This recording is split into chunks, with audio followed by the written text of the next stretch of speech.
Connor Bedard went first in the 2023 NHL Draft, and nobody is changing that pick. Or are they? That part needs to be set up front, because this draft is still young. Way too young, really, for hard final judgments. Most of these guys are still on entry-level deals, still moving between junior, the AHL, and the NHL, and a few of them have barely started their league careers. Still, once a class gets 2 or 3 years on the board, people start looking around. Who's ahead? Who's behind? Who already looks underpicked? Who looks like a reach? Bedard's second NHL season ended with 75 points in 69 games, so the bar is still very high. The question is what happened to the 9 players taken right after him, and whether any of them would actually have a case to go first overall in a redraft today. So let's go through picks 10 through 2 from the 2023 draft, look at where they came from, what they have done so far, and whether any of them have made this a real debate. A few already look like strong NHL players. A few still feel more like long-term projects. 1 or 2 have done enough that the redraft question is still at least worth asking. Bedard still sits where he should. The gap behind him is where it gets interesting.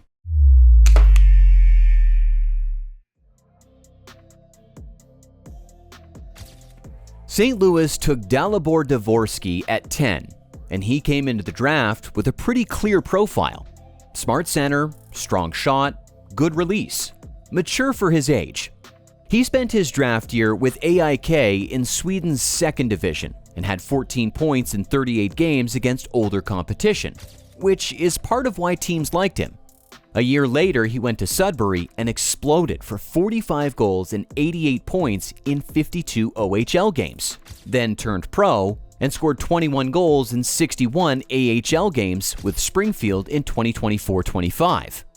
The NHL part has started, though it has not taken off yet.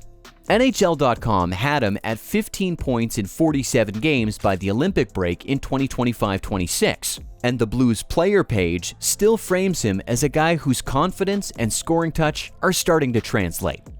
That is a decent start for a 10th pick, especially a center, though nobody is redrafting him over Bedard right now. He still looks like a real NHL player. He just does not look like the best player in this class. Detroit took Nate Danielson at 9, and this one felt like a very Red Wings pick the minute it happened. Big center, responsible game, captain and junior, a player you can sell as steady before you sell him as flashy.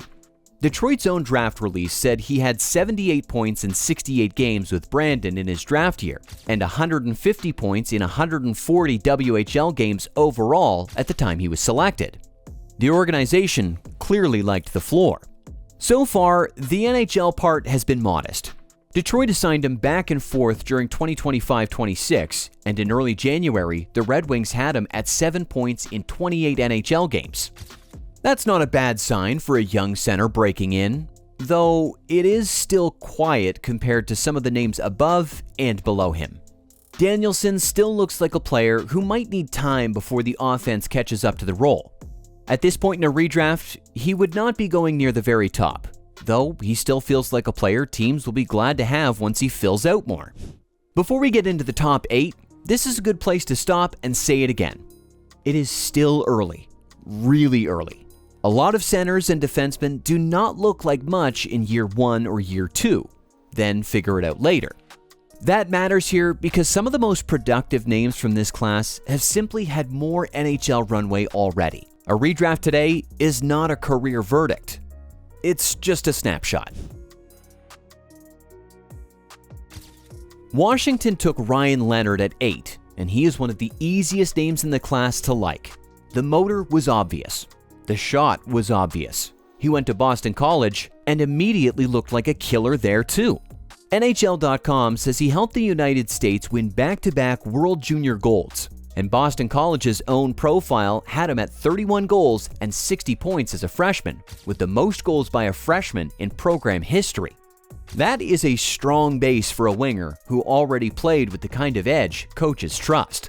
He got to Washington fast and had a real rookie season in 2025-26. The Capitals player page has him at 20 goals and 45 points in 75 games, and Reuters caught a couple of bigger flashes along the way, including a 2-goal night against Edmonton and a 4-point game against San Jose.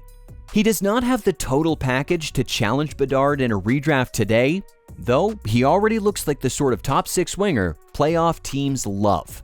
That is a good pick at 8. Philadelphia got Matvei Michkov at 7 because the draft had fear built into it. Nobody doubted the talent. Teams were weighing the Russian factor, contract timing, and all the uncertainty around when he would actually come over. Even with that, he still went 7th, which tells you how good he looked.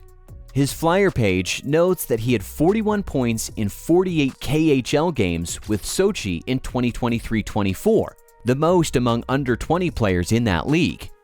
His rookie year in Philadelphia was strong right away. The Flyers' all-rookie team release says he had 26 goals and 63 points in 80 games in 2024-25 and became the first Flyers player age 20 or younger to reach 50 points since Simon Gagne. Year 2 cooled off some.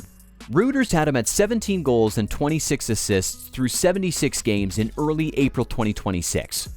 That drop matters, though it does not erase what he is. Michkov is one of the few names in this class with enough pure skill to at least get people talking about a redraft. Today, though, I still don't think he goes first. Utah, then Arizona on draft day, took Dmitry Simashev at 6. And this was the pick everybody looked at and said, all right, they are betting on projection.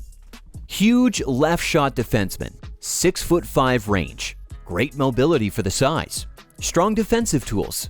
The offense was not the selling point then. His NHL page points to 29 points in 80 games for local Yaroslavl's junior affiliate from 2021 to 2023, which tells you enough. This was a defense-first bet. He came to North America in 2025-26 and spent most of the year in the AHL, where he actually produced well. The AHL stats page had him at 35 points in 40 games. He also got into 28 NHL games with Utah and recorded 1 assist. That is still very much a development year, though a pretty good one. Simashev might end up being a really useful top 4 defenseman. That is still on the table. Right now, though, there is no redraft argument over Bedard, and there are several forwards from this class you would still take before him. Montreal took David Reinbacher at 5, and this is the pick people still fight about because Matvei Michkov was sitting right there. Reinbacher came from Cloton in Switzerland, where he had 22 points in 46 games in 2022-23 as a draft year defenseman playing against men. He looked mature, right shot, and projectable. Montreal clearly wanted the defenseman. So far, the path has been slower than Montreal hoped. He's dealt with injuries and spent most of 2025-26 in Laval, where the AHL site had him at 24 points in 57 games. He did finally get a small NHL look and picked up 1 assist in 2 games with the Canadiens. There is still a real player here, and defensemen usually take longer, so it's too soon to bury the pick. Still, if you're doing a redraft today, Reinbacher is moving down, not up. This is one of the easiest changes on the board. San Jose took Will Smith at 4, and this one already looks better than some people expected. Smith destroyed the US program before the draft, then went to Boston College and lit up college hockey right away. His Sharks page says he led NCAA Division I with 71 points in 41 games as a freshman. He looked exactly like what he was supposed to look like: skilled, creative, and dangerous with the puck. Then he got to San Jose and kept going. His NHL page has him at 45 points as a rookie in 2024-25 and 59 points in 69 games in 2025-26. That is real production on a young team still figuring itself out.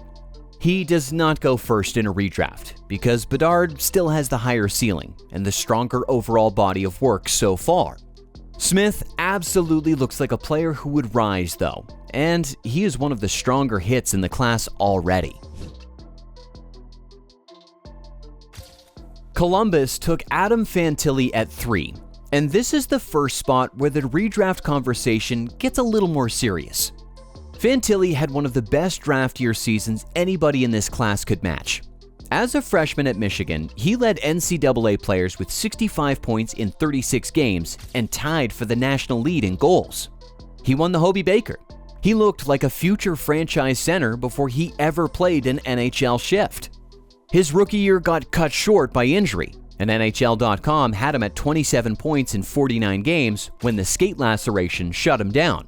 He answered that by taking a real step in 2025-26. ESPN had him at 24 goals and 59 points. He still has the power, the pace, and the center value that made teams love him in the first place. If you wanted to make the case that Fantilli should be second in a redraft today, I would listen. First overall still feels like a stretch because Bedard has done more and carried more already. Anaheim took Leo Carlsson at 2 over Fantilli, and at the time, that was the first real fork in the draft. Carlsson had already been playing in the SHL against men, and according to his Ducks page, led SHL players 20 and under in points per game in his draft season, while ranking second in goals and third in points and assists. Big center, smooth game, more patience than panic. Anaheim bet on that. He has looked good, really good. Carlsson had 29 points in 55 NHL games as a rookie, even with injuries and workload management cutting the season up. In 2025-26, he pushed much higher. ESPN had him at 29 goals and 67 points, and Reuters had him leading Anaheim with 44 points through 44 games before a January injury. He is probably the cleanest second overall pick in the class right now. Even so, I still would not flip him over Bedard. I would still take Bedard first. Carlsson is one of the few names where the discussion feels real for a minute, though not for long. So, what happened to the 9 players drafted after Connor Bedard in the top 10? The few already look like clear hits.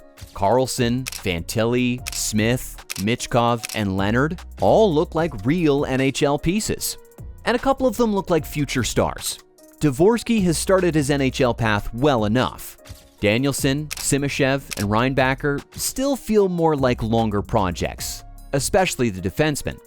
The nice part for fans of this class is that it still has plenty of room to change. The honest part is that Bedard still stays first in a redraft today. Carlsson and Fantilli have the best argument to sit right behind him. Michkov still has enough talent to make some teams wonder. Nobody has clearly knocked Bedard off the top line yet. That can still change. That's the fun part of doing this early. A defenseman can take off in year 4. A winger can turn into a 40-goal guy overnight. A center can go from pretty good young player to franchise piece fast. For now, the board still starts the way it did in 2023. Connor Bedard first. The rest of the class fighting to close the gap.